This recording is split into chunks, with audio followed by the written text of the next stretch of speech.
Racing Association, Mr. Roger Edmondson. Whoops, before we get to Roger, bad problems for one of the American GT cars. That's the number 23 machine. The hands of Pascal Dro. Meanwhile, the number 3 Corvette is headed for the pit lane, and Dale Earnhardt, the 7-time NASCAR Winston Cup champion, will make his much-awaited debut in the race. Calvin Fish. Well, Andy Pilgrim jumped out, but it took him some seconds to do that. Typically, the drivers loosen the belts as they go down pit lane. There you can see Dale in the car. Crew member helping him get the lap belt done up. That's the key. If they sit on the belt, then they have problems. Dale's sucking it in a little bit. They're trying to get that connected. Then they'll tighten down those shoulder belts. The team is going to work. All 4 tires have been changed, and it takes about 33 to 34 seconds if they're on schedule to get the fueling. The fueling has been completed, so again, as we mentioned, the driver change may cost them a few seconds. Not too bad. Dale fires it up. First time in it. Oh, stalls it momentarily. Even he's been nervous with all the his experience, guys.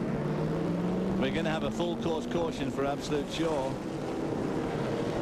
Is Dale going to get out? No sign of it yet. Keep in mind that wrecked car is on the backstretch. Dale Earnhardt makes his way down the pit lane.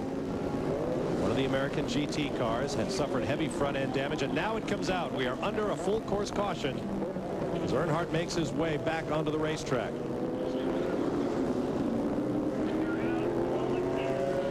Under caution for the second time today. Now, if I can, let me get back to Roger Edmondson, the president of the Grand Am. First of all, congratulations on the Rolex announcement. Thank you. Yeah, it's a big deal for us to be able to align the Grand Am series with such a world-famous brand and prestigious brand as Rolex. What do you think of the race you've seen thus far? Well, it's amazing to me that all week long we've been hearing all these mature statements about protecting the car and waiting until the last lap. But I've seen a lot more racing this first hour than I expected to see all day. It's a good thing you got 25 hours of broadcast, because a lot of stories to tell. You've got a season under your belt now. What are the goals now? What become the targets for the Grand Am in its sophomore season? Well, we spent last year learning the tracks and learning about the cars and trying to balance the performance between them so that we can have competition. We definitely want this to become a major spectator sport, and that means there has to be equality amongst the different car combinations. Obviously, the teams have different capabilities. So now, for this year, we want to work with our promoters to grow the sport in terms of public acceptance and public awareness. We certainly got off to a great start with the Earnhardts being here. The expectations on this event are higher than they've been in years, and I'm confident that's why we're seeing so much race and everybody's caught up in it. Okay, we need to get to a break. I'll ask Roger Edmondson to stay with us for just a moment. Dale Earnhardt is back on the track. Meanwhile, there's the reason for our second full course caution of the race thus far. That one will take some fixing. Stand by. More live coverage coming your way from the Rolex 24 at Daytona. There's Paul Gentilozzi.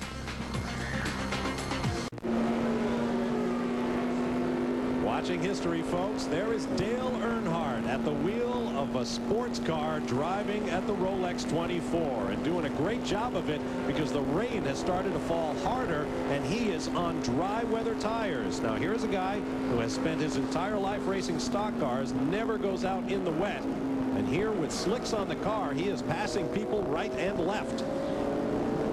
And he has his teammate right behind him, keeping him honest. Running defense. Now we must keep in mind that Dale Earnhardt is a very good road racer. He's had tremendous success in the NASCAR events at Sears Point, where he has won, and at Watkins Glen as well. He is not a novice when it comes to turning right, but this is a very different mechanical combination. The transmission is very different from the Jericho style one they use, just slamming it into gears without the clutch. Here's a look at his history here at Daytona. Before I said it was 30, sorry Dale, I kind of cut you short there. It's 34 Daytona victories. You see them right there. Every single one of them, however, on the big tri-oval, not the infield road course. Well, I think this is a man that everyone feels has an extraordinary talent plus attitude. His approach toward racing is aggressive. Everybody knows that. We have word he's pushed a couple of guys off the road. In warm-up. Look at the amount of water on his windshield right now, and yet he's still keeping a low line, which is proper to let the faster cars go by. Had there been one there, but this is, like David said, this is when your stomach crawls a little bit because you're just not sure how much grip you're going to have. And you come down there, and the surface changes as you turn off the main straightaway and says, "Woohoo! Don't do that." Yeah. welcome to road racing. Now, because he lost a lot of momentum there, which is what we were talking about, because it's so important. Come up on the banking here and try and maintain that momentum. The 21 car he just passed there, that's Andy Lally, Paul Macy, Pete Selden and Martin Henderson driving their Porsche. It's the heavy rainfall on the windshield, but no use of the windshield wiper. I wonder if they treated that windshield. Well, it's the windshield's got all those that dirt on it now. It's kind of, that's the problem with rain in a car with a windshield. See, that's where the bump there was where he goes off the banking down onto the flat. Now he's in this little chicane where the spin occurred in the first turn, first lap. His teammate actually eating him up a bit, so that's why he's probably watching the mirror so sharply. He certainly doesn't want to take his teammate out if he tries to overtake him. Well, the team says the way the two Earnhardts have approached their road racing assignment are very different. Dale Jr. has been out there finding the limits by exceeding them, driving the car very aggressively, while the elder Dale, doesn't like to be called Dale Sr., has been very conservative in his approach, moving his way up, seeing what the car will do before it gets away from him. So it's been interesting to watch it happen, and we can learn more on it now with Calvin Fish in the pit lane. Well, if Dale Earnhardt is the pupil, I've got the teacher right here. Andy Pilgrim, he's watching the monitor, watching the progress of both cars. Has he been out in the wet before? He has been in a very little damp condition, which was really almost ready for dries earlier on the wet tires in the weekend. But really, he's done with no wet driving, no. It'll be tough out there because he really didn't get any green flag running to get the tires up to temperature, and that's a big concern out there right now. So what do you tell him? I mean, you've obviously discussed we've had inclement weather all weekend. What did you tell him under these conditions? What do you need to do? Staying off the line is the critical thing at Daytona, like anywhere else.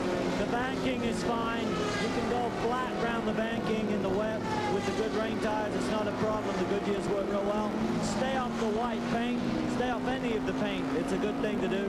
But stay off in the infield. Stay off the traditional line. It seems to be a lot grippier. He's out there following Johnny right now. Was he nervous before he got in the car? I mean, this is a new environment for him out there. One thing running by yourself, but when you get out there in a race, different scenario. Was he nervous at all before the green, getting in the car? I'm sorry, I didn't catch the last part. Was he nervous before getting in the car? Was he? Are you kidding me? That guy's never been nervous his whole life. I can't believe you asked me that question. No, I'm sure he wasn't nervous. All right, mate. Good luck the rest of the way. Okay. Well, maybe his other driving partner, Kelly Collins, put it best. Someday I'm going to be able to tell my grandkids that I drove with Dale Earnhardt and Dale Earnhardt Jr. I would call that rocking chair equity. Boy, I tell you what, the leader, too, Alan McNish has put a huge amount of daylight between himself now and Butch Leitzinger. Butch Leitzinger trapped in traffic big time as he comes into turn one. Getting back to Dale's record, including that win at Sears Point, California, he's picked up 2 poles at Watkins Glen, and his first career pole came at Riverside, California back in 1979 on, of course, a road course. Let's sit back and watch and listen as he goes to work.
Smooth out there.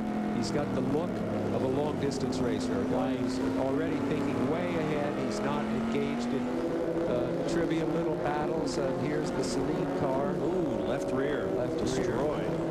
We see Scott Pruitt in that car right now. This is the car that Gentilozzi has been driving earlier. They were shown 15th in the race, 5th in class until that incident.